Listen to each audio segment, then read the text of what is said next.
This is Democracy Now!, democracynow.org. I'm Amy Goodman with Nermeen Sheikh. We're continuing our conversation with Robert Kuttner, co-founder and co-editor of The American Prospect, to talk about another of his recent articles. This one headlined, "Is the Press Next?" Kuttner writes, quote, "As Trump tries to destroy one free institution after another, universities, law firms, independent public agencies, trade unions, sooner or later he will come for the press," Kuttner writes. And Trump's attacks on the press have already begun. In December, ABC News settled a defamation suit filed by President-elect Trump instead of taking the case to court. As part of the deal, ABC will donate $15 million to Trump's presidential library. The White House has also banned the Associated Press from covering some presidential events over its refusal to refer to the Gulf of Mexico as the Gulf of America.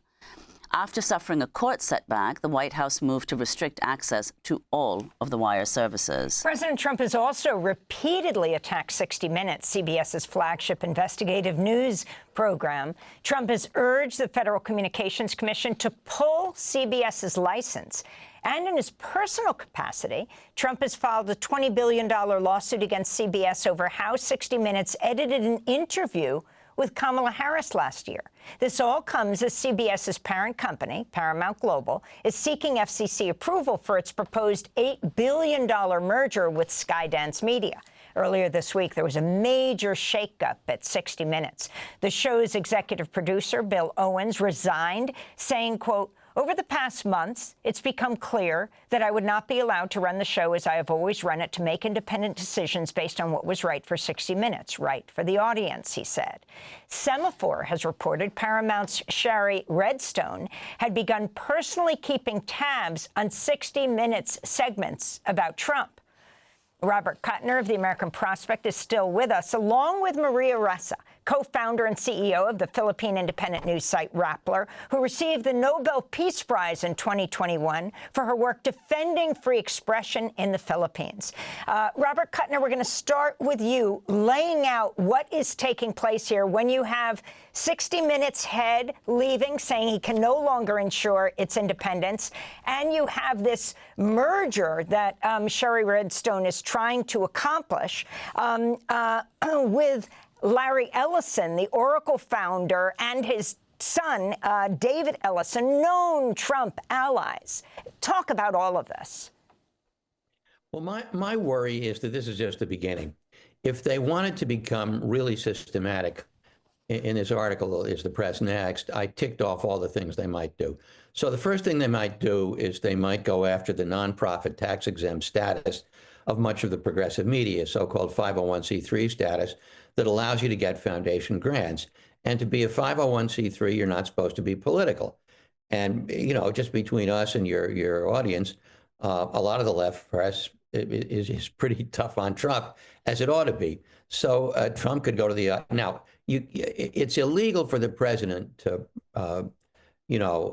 abruptly pull the tax exemption of any organization.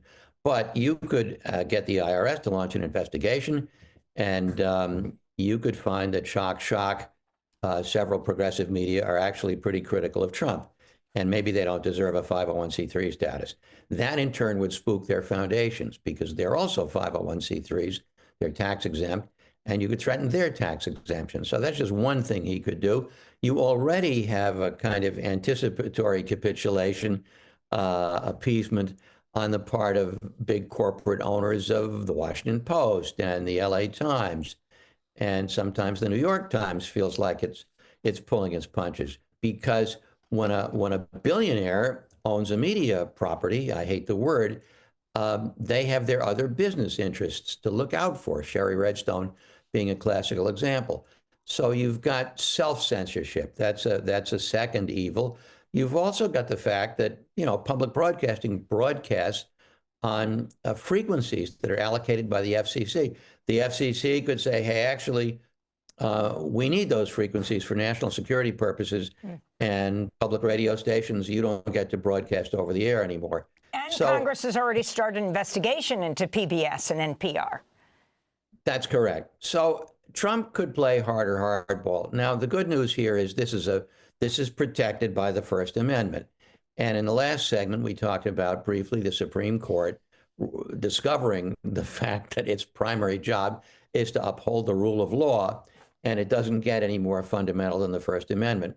So that might slow down Trump. The other interesting thing is that more and more and more Americans get their news, regardless of what the original news source is, from the internet. They don't read newspapers anymore, and a lot of listeners to public radio listen on the internet. It's harder to censor the internet. And you could imagine media gravitating to the internet. Even the Chinese Communist Party had trouble creating what was called the Great Firewall of China to keep Chinese citizens from accessing the internet. So I don't think he's going to put the free press out of business, but I think we need to be vigilant. Well, I'd like to get Maria Ressa to comment on what's happening in the U.S. as well. Of course, you have devoted your life to fighting for free expression in the Philippines, for which you were awarded a Nobel Peace Prize in 2021. So if you could talk first about your site, Rappler, the repeated attempts by the Duterte government to have you imprisoned, several, 10, I believe, arrest warrants issued against you, and how, despite all of that, you kept Rappler running throughout. Yeah, no, first, thank you for having me. But, let me just be a little bit more dire than Robert. I just came from Perugia, from the International Journalism Festival, where VDEM, which does kind of a rating of all democracies globally, right? Their latest report now says that 72% of the world is under autocratic rule. Like, we have elected illiberal leaders in 72% in these democracies around the world, right? How do they classify the U.S.? The U.S. is, so here's what he said. The head of VDEM publicly said that if the trends in America continue, that he expects democracy to die by the summer. Like, not just to wake you up, right? Like, literally. And actually, if we stop normalizing the death by 1,000 cuts of rule of law, you can see this happening, right? For the Turkish grad student picked up from the streets, from Tufts University, from all of the little things. We've talked here about the press. The press was attacked in the first Trump administration, right? Duterte echoed President Trump. President Trump echoed Duterte. Enemies of the people. That's what they both called us. But the point here is, we normalize new depths. Like, we should not be where we are, and yet that's where we are. And what are you seeing being created? At the early days, in the first month, I called it the Philippinization of American politics, but I think it's even worse, because what you're seeing, not many mainstream media covered the government pausing the Foreign Corrupt Practices Act, right? Essentially telling Americans that it's okay to be corrupt because you need to be competitive. These are the ideals that are being broken down. So what are we seeing? We're seeing the creation of a kleptocracy. The last part here is, Robert talked about the internet, but these big tech companies, the broligarchy, who were there in the front row, right? At his inauguration. The design of social media, and this was a clip you ran in the tease at the beginning, it literally turns the incentive structure upside down, is on the side of a populist dictator, a dictator to be, right? Because why? In 2018, MIT said that lies spread 6 times faster. That was before Elon Musk bought Twitter and turned it to X and turned it into a human cesspool, even worse than it was in 2018. So if lies spread 6 times faster, and fear, anger, and hate, this is across the world. If you use fear, anger, and hate, it spreads and I put rabbit ears on information, the post spreads virally. Right? So there are more ways. Online violence is real-world violence. The reason why 72% of the world today is now under authoritarian rule is partly because our public information ecosystem is corrupted.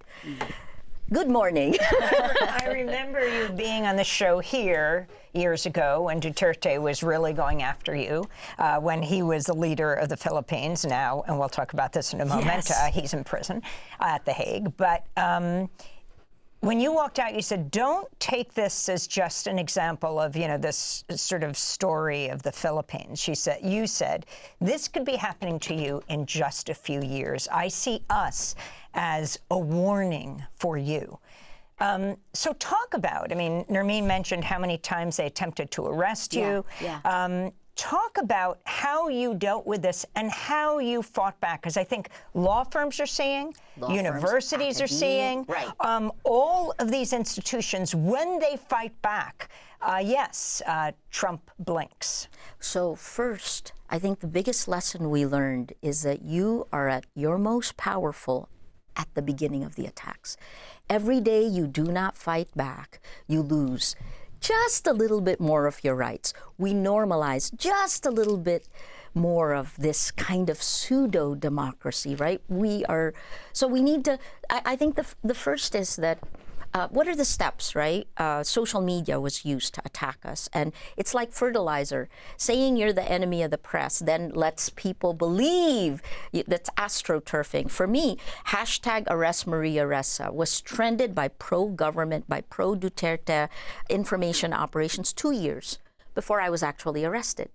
And that sets the stage. It's like fertilizer. So social media, then media capture, and Robert talked about the chilling effect. Forget the chilling, it's Siberia. And business interest, I talked about the 3 C's, corrupt, coerce, co-opt.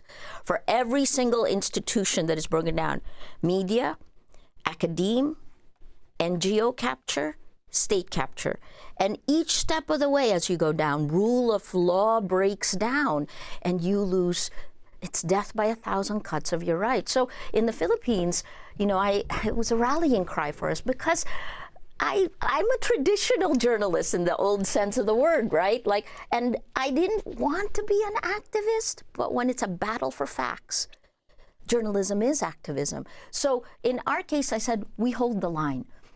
This is the line where the Constitution gives us our rights. The Philippines, like the United States, has 3 branches, co-equal branches of government, and the United States is following the Philippines. What happened under Duterte? A very powerful executive, a co-opted legislature, and it took Duterte 6 months to crush the checks and balances of the Philippines, to get rid of institutional checks on his power.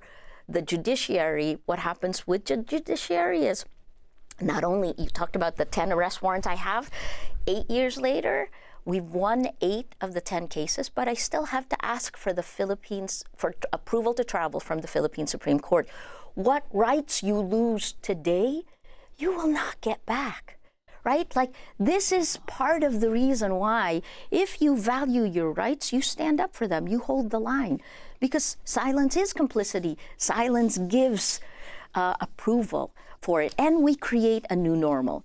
Even reporting has to slightly change. You have to call a lie a lie. You have to put the context to it. And anyway, sorry, I can talk about this forever. I feel like I have PTSD and deja vu all combined. It's shocking America is where it is today. But tell us, so what happened with Rappler? There were constant attempts to shut it down, but somehow you moved the servers abroad, or you did something to make sure that despite the crackdown on the media, you were able to continue running. We prepared, right? You embrace your fear. And once I figured out what were the worst case scenarios we could have, we workflowed. Rappler is small. It's 100, 120 people. And we told our people very early on, when the government first tried to shut us down in January 2018, you may not want to be here. This is going to be a different thing. Everyone has a different risk appetite, right? So we gave our reporters the option to leave Rappler because I said, we'll help place you in another news organization. Not one reporter took that. Right? And the other part is, once you know who you are and what you stand for and you're ready for the worst case, then you stand up for your rights. I think that's the challenge today. And in how to stand up to a dictator, the question I asked Filipinos and I now ask, the reason why I thought it was coming for every democracy around the world is this tech is global. What it proved is that we could all be manipulated in the exact same way, regardless of country or culture. It was like looking at Conrad's Heart of Darkness. Oh my God, and we're allowing this to happen. They're doing it with impunity for profit. So hold the line. don't give up your rights, because you only get weaker over time. So you win the Nobel Peace Prize. You travel the world talking about freedom of the press, and Duterte's in jail. Let's talk about this. Former President Rodrigo Duterte was flown to The Hague after being arrested in Manila for crimes against humanity on an international criminal court warrant. The ICC has been investigating Duterte since 2018, as you have, or even further back, over his extrajudicial so-called war on drugs that the UN estimates killed over 8,600 people. Human rights groups in the Philippines say the death toll is more like 30,000. Many children were among those killed.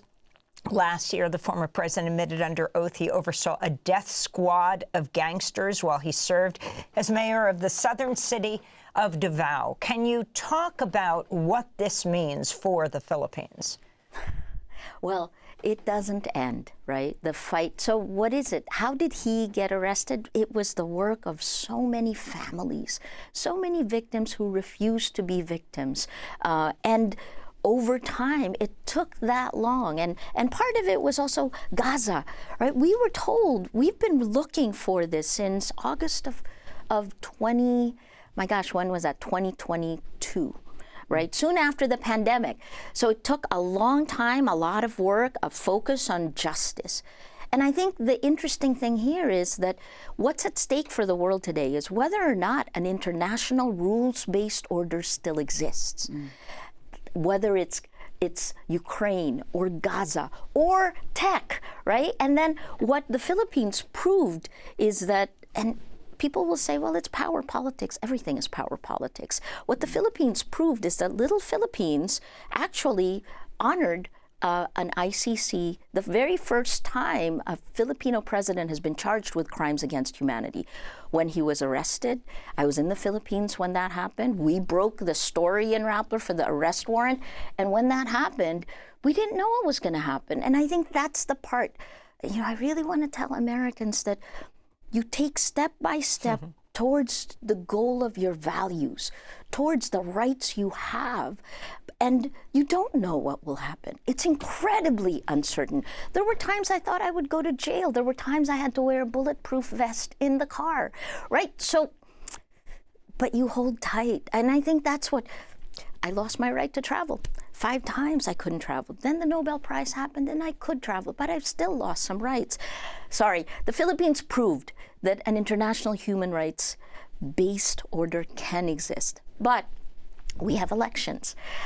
It's 2 weeks. May 12th are elections, midterm elections. It's a battle between Marcos and Duterte, the president and his vice president. And Duterte's daughter. Duterte's daughter. And Duterte, now in prison at The Hague, has been given a boost. The massive disinformation that has come to the Philippines, Rappler has done 3 or 4 stories to track this disinformation, that even though Filipinos know we're being manipulated online, we continue to get manipulated because it's our emotions, right? If Duterte's allies win at the Senate, his daughter is facing impeachment charges, corruption. Again, kleptocracy, it is power and money, right? This is where the world is headed. Hello.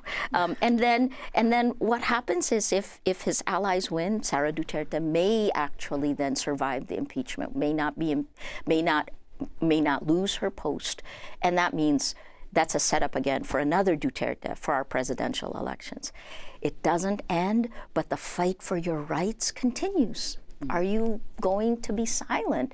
And here's the last part. Fear is real. I mean, in the Philippines, there were an average of 8 dead bodies dumped on the sidewalk every night. We had 1 reporter going out every night, right? So fear is real. And there were times I was angry at Filipinos for not doing more. But we kept going.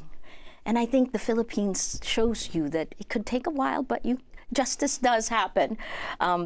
But it depends on what happens in America now, right? Where the world goes. It's still true what happens to America. America catches a cold, so does the entire world, right? So look at the markets, as you've said. Anyway, hold on to your rights. I'm worried about 2025 and where the world will take us.